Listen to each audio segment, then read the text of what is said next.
itu saya waktu itu kan saya biasa treadmill olahraga ya mungkin sekali 2 hari saya treadmill gitu kan, mungkin ya treadmillnya mungkin rata-rata mungkin setengah jam aja gitu kan, ya itu dengan kecepatan 50 gitu kan. Tahu-tahu saya setengah jam habis treadmill itu rasanya kok bisa jatuh pingsan gitu. Tapi belum pingsan lah gitu. Tapi saya harus istirahat lama, saya duduk gitu kan. Sampai tidur pun saya jadi bingung, ini kenapa gitu kan. Rupanya dicek rupanya gulanya tinggi. Hari itu dunia seakan terbalik bagi Eri Chandra. Sebuah peristiwa yang ia takutkan sebelumnya akhirnya menimpa tanpa ia sangka. Tubuhnya yang sehat dan tegap nyaris rubuh diserang ganasnya penyakit diabetes. Semua terkuak saat Eri terserang virus COVID-19 di awal pandemi 2 tahun silam. Ya, pertama saya didiagnosa ya karena mungkin karena COVID sudah selama 2 tahun ya menjalani. Jadi saya itu biasanya puasa Senin Kemis, tapi sejak COVID itu saya tidak menjalani puasa Senin Kemis secara ketat, tapi biasanya sebelumnya saya menjalani puasa Senin Kemis. Tahu-tahu ya karena hampir 2 tahun tidak puasa Senin Kemis, rupanya pas kali dicek gulanya 500 ini. 400-an. Notaris ternama asal kota Batam ini harus menerima kenyataan yang pahit karena berada dalam kriteria resiko tinggi diabetes. Pasalnya, beberapa anggota keluarganya juga mengidap penyakit yang sama. Tak heran jika diabetes sering disebut sebagai penyakit keturunan. Menurut American Diabetes Association, diabetes mellitus tipe 2 memiliki hubungan yang sangat kuat dengan riwayat dan keturunan keluarga. Keluarga saya banyak yang kena gula gitu kan, banyak kena gula, lagi teman-teman juga kan. Jadi saya memang pengen sembuh gitu kan, pengen lama menengok anak dan cucu gitu kan. Jadi ya saya berusaha lah, tak pedulilah. Habis uang yang penting sembuh kan gitu.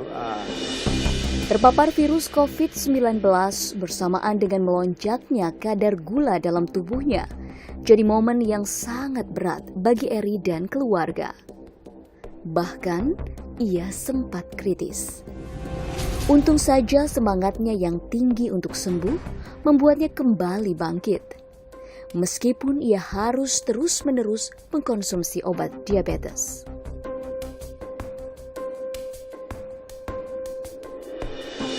Ya habis itu saya mau mencek gula secara resmi lah gitu ya, di rumah sakit swasta gitu ya. Ya dokter spesialis lah yang menghandle. Memang betul gula saya tinggi, gula per 3 bulan juga waktu itu 11 ini. Gula per 3 bulan itu 11 itu. Sedangkan normalnya itu 5,7 ya. Ini 11. Jadi saya menjalani itulah perawatan dokter dengan obat yang ya biasalah, obat apa itu? Obat yang dibebanin dokter setiap hari itu. Enggak, saya ke dokter, ke rumah sakit. Jadi dibilang dokter itu ini obat paten gitu, tapi saya harus minumnya tiap hari kan gitu. Perubahan pola makan pasca isolasi COVID membuat pria 63 tahun ini pun mengalami berbagai gejala ringan sampai berat. Mulai dari kesemutan, cepat lelah, sering buang air kecil, hingga mual-mual. Dipicu oleh pola hidup dan faktor genetik, menjadikan diabetes jadi salah satu penyakit mematikan yang pertumbuhannya paling cepat. International Diabetes Federation memperkirakan jumlah penderita diabetes di Indonesia dapat mencapai 28,57 juta pada tahun 2045. Jumlah ini lebih besar 47% dibandingkan dengan jumlah 19,47 juta pada tahun 2021. Pada dasarnya, penyakit diabetes terjadi karena ketidakmampuan organ pankreas menghasilkan insulin, kelainan kerja insulin atau resistensi insulin, maupun kombinasi keduanya. Tidak heran jika penyakit kencing manis dianggap tidak dapat sembuh 100%. Eri Chandra pun sempat tergantung pada obat-obatan penekan gula darah secara terus-menerus. Saya minum obat dokter secara rutin, jadi 2 kali sehari gitu. 2 kali sehari, jadi ya pokoknya obat gula lah yang standar lah gitu. Tapi dibilang dokter ini obat paten katanya, ya, bukan generik gitu ya. Walaupun perjuangan Eri Chandra untuk sembuh bukanlah hal yang mudah, namun semangat hidup yang tinggi, disiplin ketat, hingga berobat dengan tepat jadi faktor bangkitnya Eri Chandra dari sergapan penyakit yang sering disebut the silent killer ini. Dokter itu gula saya nggak tinggi lagi gitu. Enggak, karena hampir tiap hari istri saya cross check gula darah sama kolesterol asam urat ya. Nah, kita punya itu juga sendiri gitu. Lalu apakah pasien diabetes seperti Eri Chandra bisa lepas dari obat? Ataukah harus mengonsumsinya seumur hidup? Obat diabetes haruskah seumur hidup?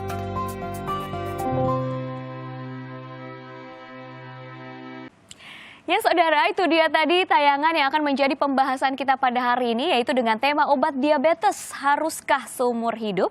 Dan untuk membahasnya tentunya saya tidak sendiri, ada 2 narasumber yang begitu luar biasa pada hari ini. Ada Dr. Diantika Rahasya dan juga ada Dr. Arif Naufal selaku dokter dari CMI Hospital. Dan kita akan membahasnya usai jeda. Jangan kemana-mana, tetaplah bersama kami dalam Bincang Kita.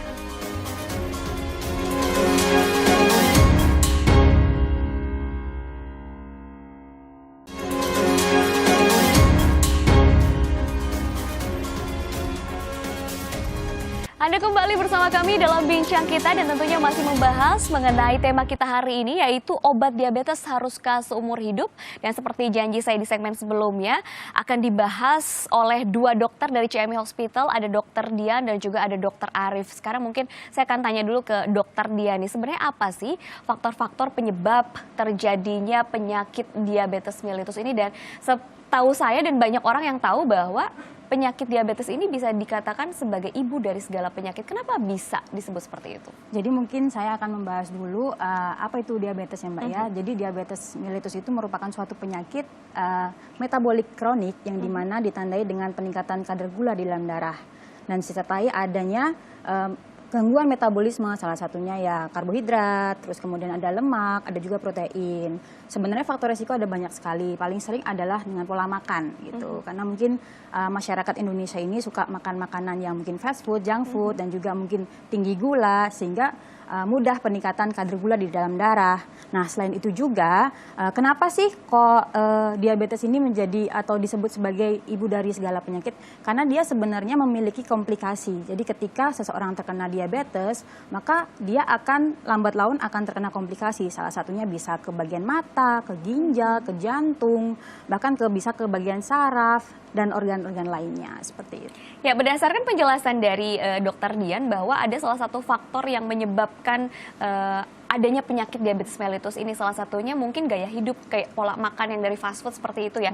Nah, kalau kita bicara mengenai gaya hidup modern itu kan erat sekali dengan makanan yang cepat saji, lalu juga kita begadang, kesibukan yang luar biasa, polusi di mana-mana itu juga memang erat kaitannya dengan kehidupan kita saat ini sebagai masyarakat yang modern. Nah, bisa dijelaskan mungkin biar lebih terang benderang lagi nih, mungkin ada kebiasaan-kebiasaan yang tidak disadari oleh banyak orang yang ternyata itu bisa menjadi pemicu adanya diabetes mellitus di dalam tubuh kita. Oke, benar sekali Mbak Widi. Di zaman modern ini kan semuanya serba praktis ya. Serba mudah ya. Benar, apapun itu bisa dipesan melalui aplikasi ataupun online. Dan itu langsung diantar ke rumah kita tanpa mengharuskan kita untuk pergi langsung ke restoran, ke pasar, ataupun kemanapun. Nah, ini cenderung membuat orang itu untuk menjadi malas, sedikit aktivitas. Nah, bagian ini termasuk ke dalam gaya hidup sedentary atau sedentary lifestyle.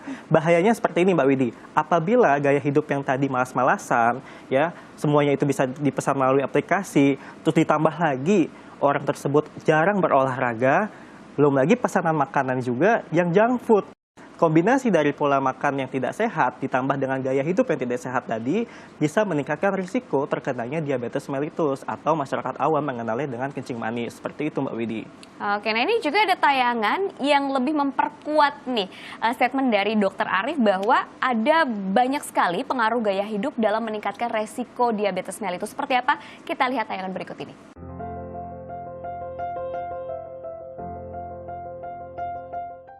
Halo sahabat CMI, penyakit diabetes tentunya dapat dipicu oleh berbagai macam faktor. Khususnya bagi masyarakat yang tinggal di perkotaan, penyakit ini dapat disebabkan oleh gaya hidup modern yang buruk. Hal ini dapat terjadi karena masyarakat yang tinggal di perkotaan cenderung memiliki aktivitas sehari-hari yang sangat padat dengan tingkat mobilitas yang juga sangat tinggi. Kondisi ini tentunya dapat mendorong masyarakat menjalani gaya hidup yang serba instan dalam kehidupannya sehari-hari. Contohnya adalah memesan dan mengonsumsi makanan cepat saji, membeli produk dengan bantuan aplikasi, dan bepergian menggunakan kendaraan agar cepat sampai tujuan. Gaya hidup seperti ini tentunya dapat menyebabkan seseorang mengalami obesitas dan kurang aktivitas fisik. Padahal dua kondisi ini dapat berisiko 80 hingga 85% menyebabkan penyakit diabetes. Oleh karena itu, untuk menghindari penyakit diabetes, kita harus dapat meluangkan waktu setidaknya 3 kali dalam seminggu untuk menjalani aktivitas fisik seperti berjalan kaki dan bersepeda, dan membiasakan diri untuk mengonsumsi makanan yang sehat.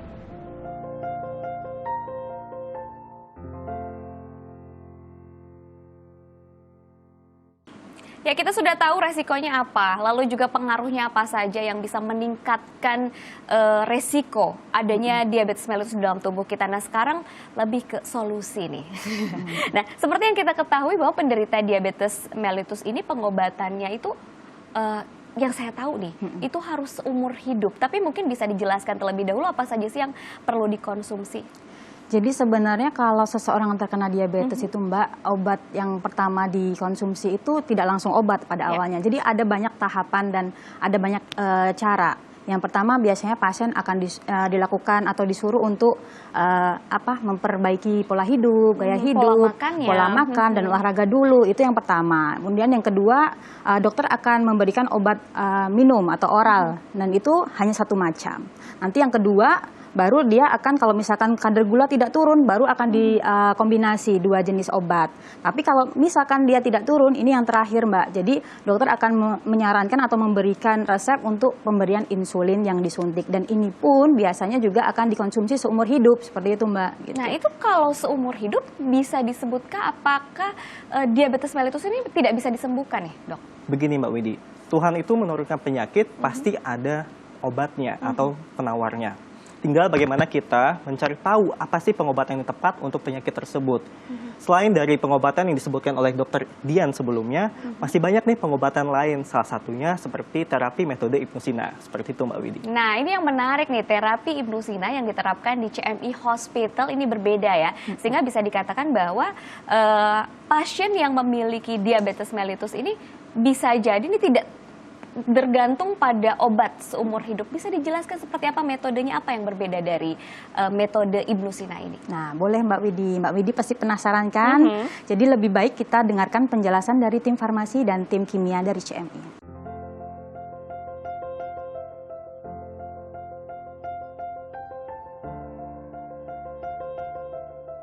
Halo Sobat CMI, metode pengobatan Ibnusina sebenarnya tidak jauh berbeda dengan pengobatan oral diabetes pada umumnya.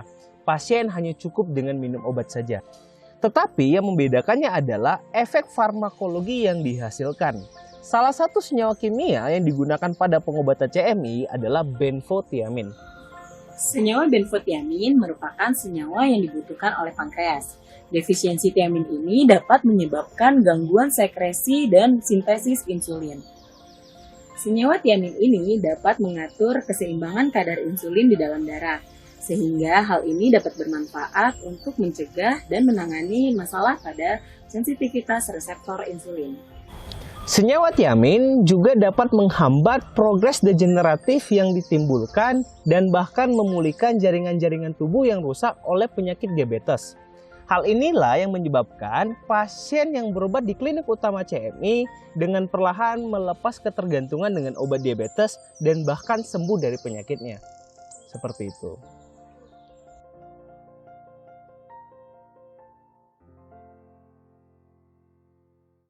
Kalau melihat tayangan tadi tentunya semakin menarik pembahasan kita hari ini ya, Dr. Dian dan juga Dr. Arief, dan tentunya ini semakin membuat saudara penasaran nih, seperti apa sih sebenarnya metode Ibnu Sina yang memang diterapkan di CMI Hospital. Kita akan ulas lebih detail usai jeda, jangan kemana-mana, tetaplah bersama kami dalam Bincang Kita.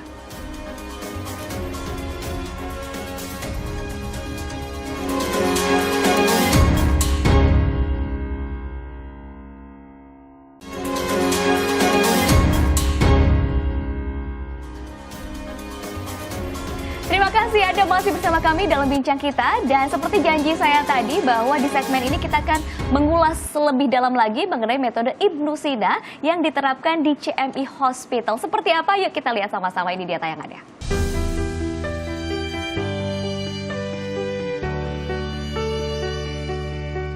Penyakit diabetes atau kencing manis terjadi akibat tingginya kadar gula dalam darah sehingga dapat menimbulkan komplikasi mematikan. Mulai dari penyakit jantung, darah tinggi, hingga gagal ginjal.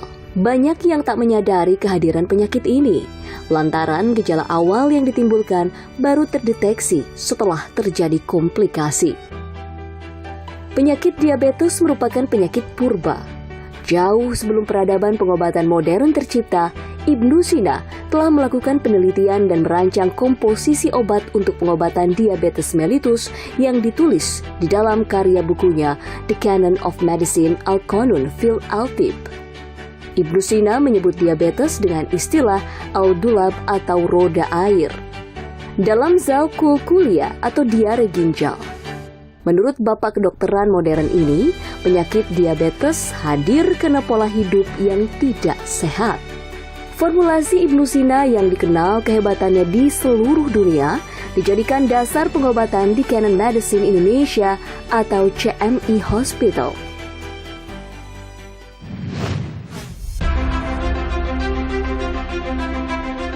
Berdiri di Kota Bandung, Jawa Barat, sejak 2008 lalu, CMI Hospital hadir memberikan pelayanan kesehatan yang lengkap dan terjangkau. Dengan mengadopsi metode pengobatan komplementer, kedokteran klasik timur berbasis formula Ibnu Sina yang terintegrasi dengan metode konvensional kedokteran modern, terapi medis di CMI Hospital menjadi lebih nyaman, minim efek samping, dan tanpa tindakan invasif.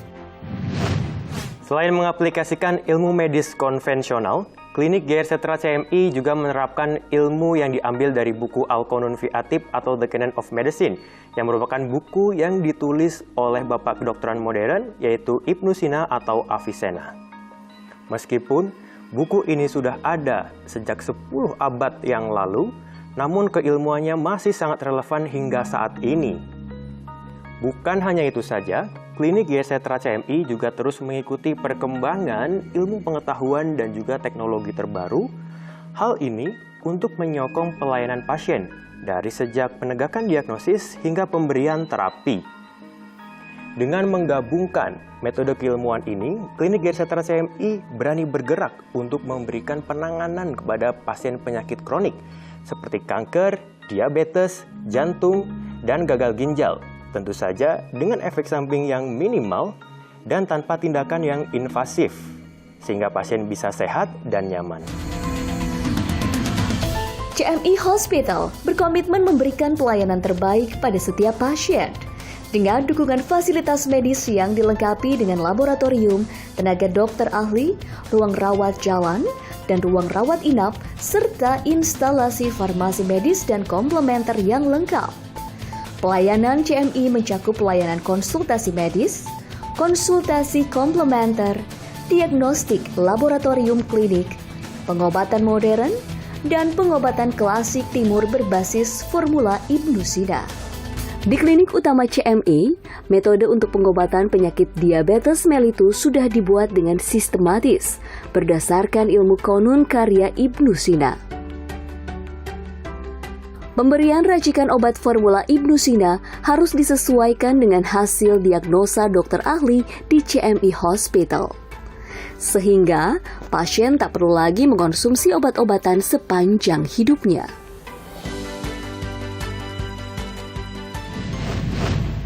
Formula Ibnu Sina yang ada di klinik utama GR Setra CMI bisa dikatakan itu sangat efektif, di mana formula itu mampu membedakan mana sel normal, mana sel tidak normal, yang biasa kita sebut terprogram. Karena formula ini tidak akan merusak sel yang masih normal, dia hanya merusak atau menghancurkan sel kansernya saja, sehingga memberi efek yang lebih nyaman kepada pasien. Apalagi kita wanita ya, tidak akan ada rambut rontok, tidak akan ada kuku yang hitam seperti itu, atau mual muntah, lemas, itu tidak ada. Jadi formula Ibnu Sina yang dimiliki oleh klinik utama CMI GR Setra sangat nyaman dan efektif. Untuk semua sahabat CMI yang ada di Indonesia maupun di luar negeri yang sudah pernah melakukan operasi, kemoterapi dan radiasi, tapi belum mendapatkan hasil yang efektif dan lebih nyaman, silakan datang ke klinik utama CMI yang di Bandung, karena formula Ibnu Sina yang dimiliki oleh klinik utama CMI mampu memberikan solusi untuk pasien pasca operasi, kemoterapi dan radiasi agar mendapatkan hasil yang lebih nyaman dan efektif. Dengan terapi medis yang menggabungkan ilmu kedokteran modern dan komplementer berbasis formula Ibnu Sina, tingkat kesembuhan pasien bisa mencapai 80%. Tak heran, kini klinik utama CMI menjadi pilihan utama banyak pasien. Jadi saya iseng-iseng aja, saya kan sering nonton berita gitu kan, ya nonton TV gitu ya. Waktu itu saya nonton ada ini dari klinik CMI ini, itu katanya formula Ibnu Sina. Itu saya ingat formula Ibnu Sina.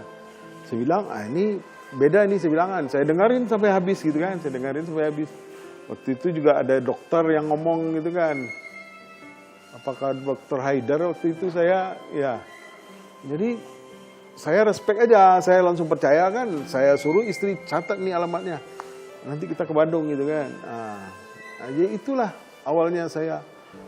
Pokoknya saya rasa percaya diri aja langsung. Kata Pak Dr. Haidar sama Ibu Diliana udah menjalani 8 bulan lah. Udah jalanin. Katanya mungkin katanya udah hampir sembuh ya Pak Dr. Haidar. Udah hampir sembuh ya Pak. Ya. Syukur alhamdulillah lah kalau memang begitu. Lantas setelah saya ke CMI, saya dikasih obat CMI 2-3 hari habis itu ya. Obat dokter itu saya hentikan. Ya, seandainya, ya karena gula saya dengan berhentinya obat dokter itu gula saya nggak tinggi lagi gitu. Ya saya mungkin merasa lebih segar gitu kan. Tidur, ya mungkin tidur lebih enak lah gitu kan. Tidur, ya rasanya ya seperti biasa aja lah, seperti ya sehat gitulah. Ya mudah-mudahan lah untuk selanjutnya ya. Ya tapi di sini ininya ramah-ramah, perawatnya ramah-ramah, dokternya ramah-ramah. CMI Hospital hadir memberikan solusi tak hanya untuk penderita penyakit kanker, namun juga penyakit mematikan lainnya seperti jantung, gagal ginjal, dan diabetes. Saya sangat mengapresiasi dan mendukung keberadaan klinik utama CMI yang menerapkan metode pengobatan komplementer terintegrasi. Sejalan dengan strategi WHO, peraturan pemerintah Republik Indonesia, dan peraturan Menteri Kesehatan Republik Indonesia. Semoga klinik utama CMI dapat menjadi pilihan yang baik, nyaman, dan dapat meningkatkan kualitas hidup pasien. Bila Anda sudah divonis menderita diabetes mellitus, tak perlu putus harapan. Segera konsultasikan dengan datang langsung ke klinik utama CMI di Jalan Tubagus Ismail 7, nomor 21 Kota Bandung, atau telepon di 022 253 1000 dan di nomor WhatsApp di 0812 2998 327.